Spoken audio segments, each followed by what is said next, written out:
नमस्कार बच्चों, आइए आज हम लोग निबंध पढ़ते हैं कि निबंध को किस प्रकार से लिखा जाता है, किस प्रकार से इसमें किन शब्दों का प्रयोग किया जाता है, स्टार्टिंग में क्या कर लिखते हैं, मध्यम में क्या लिखते हैं और अंत में क्या लिखते हैं, हम लोग आज ये जानेंगे। तो बच्चों देखिए यहाँ पर निबंध का अर्थ, सबसे पहले हम लोग क्या देखेंगे, निबंध का अर्थ।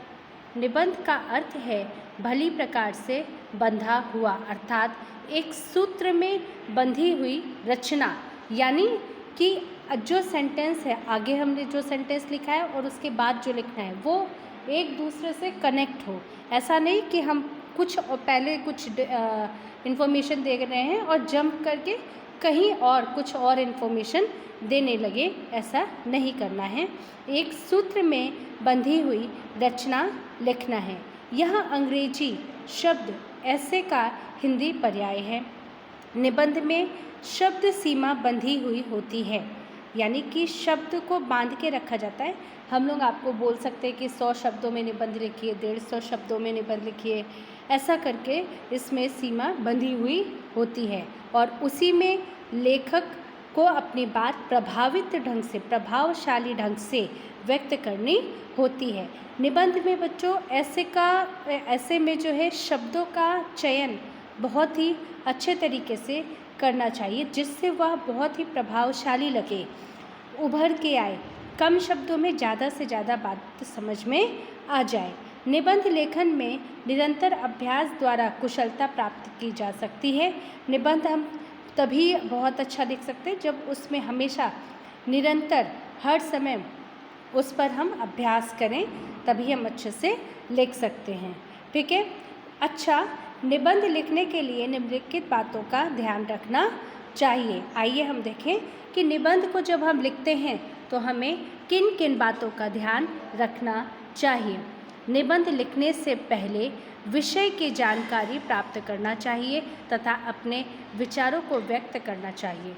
कोई भी टॉपिक जैसे आपको मिलता है तो उस टॉपिक पर बहुत पूरी डिटेल आपको जाननी चाहिए। सारी इन्फॉर्मेशन आपको निकालनी चाहिए। आपके पास बहुत से चीज़ें हैं आज, जैसे यूट्यूब आपके पास होता ही है, नेट आजकल सभी के पास अवेलेबल है, बुक्स होती हैं, या लाइब्रेरी जाकर वहाँ से बुक लेकर के पढ़ना चाहिए और सारी जानकारियाँ निकालनी चाहिए। देखिए, छोटे क्लास में जैसे छोटा निबंध है और जैसे जैसे क्लासेस बड़े होते जाते हैं निबंध भी बड़े होते जाते हैं। 2 पेज 3 पेज के निबंध हो जाते हैं, 4 पेज के हो जाते हैं।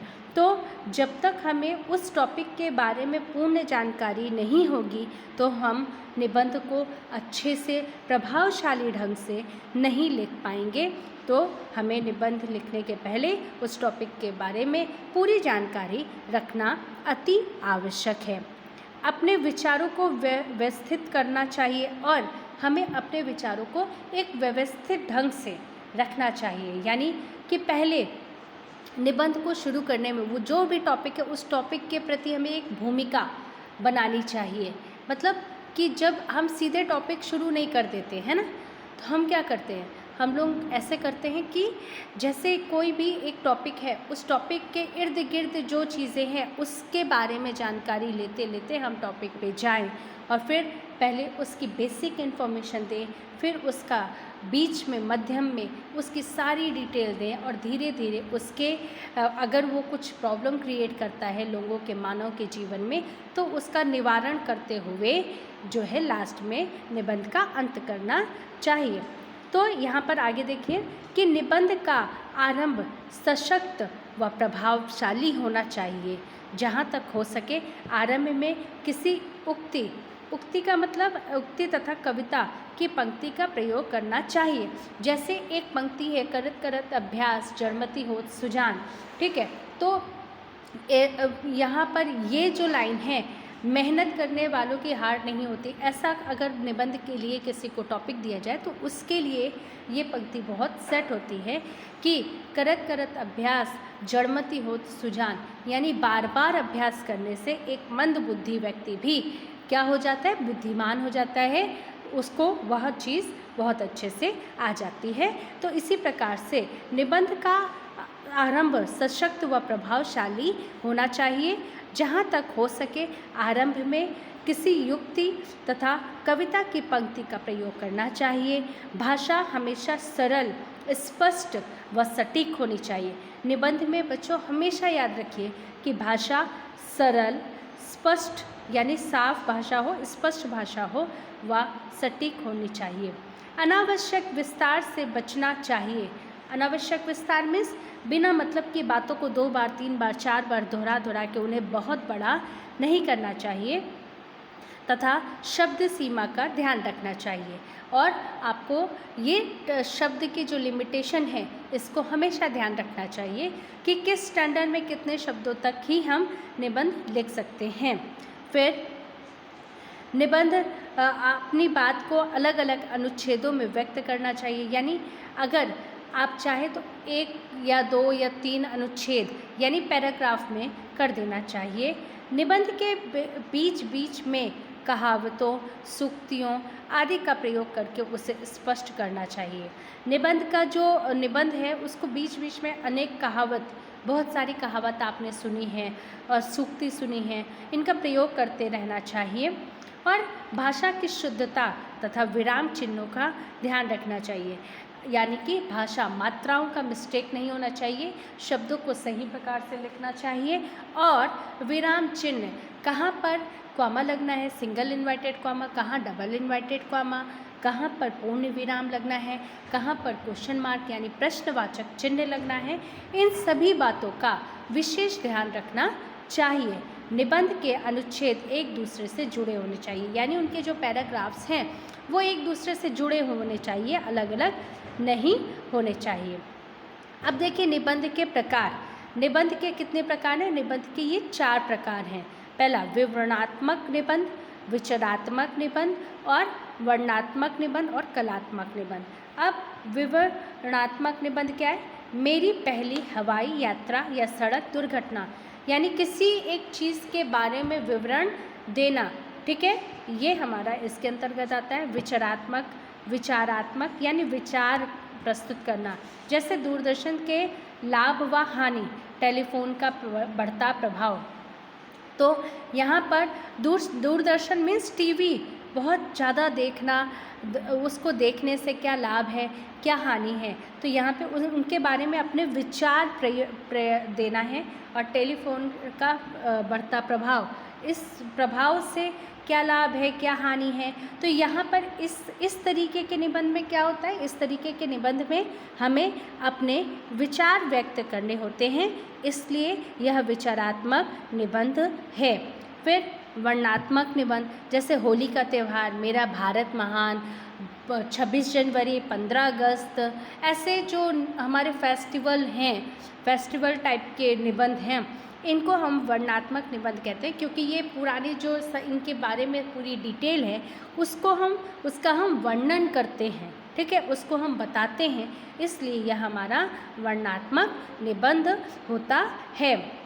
फिर कलात्मक निबंध, यदि मैं राष्ट्रपति बन जाऊं, यदि मैं शिक्षा मंत्री होता, यानी कलात्मक का क्या मतलब कि एक सोच, यदि मैं ऐसा बन जाता, यदि मैं एक दिन का पीएम बन जाऊं तो क्या क्या कर सकते हैं, क्या देश में बदल सकते हैं, क्या सही कर सकते हैं, ये एक कल्पना होती है, ये रियल नहीं होती है, ठीक है।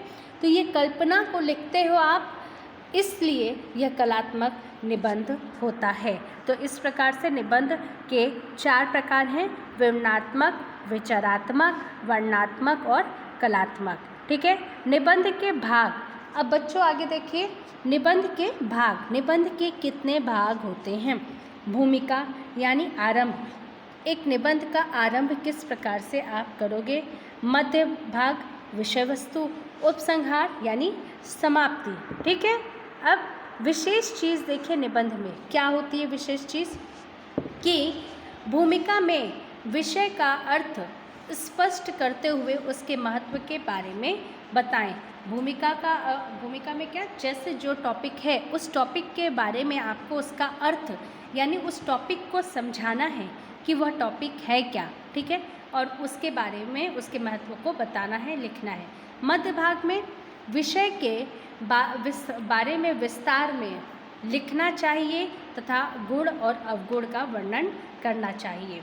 ठीक है, बीच में ये इम्पॉर्टेंट सारी मोस्ट इम्पॉर्टेंट चीज़ हमारी बीच में आती है।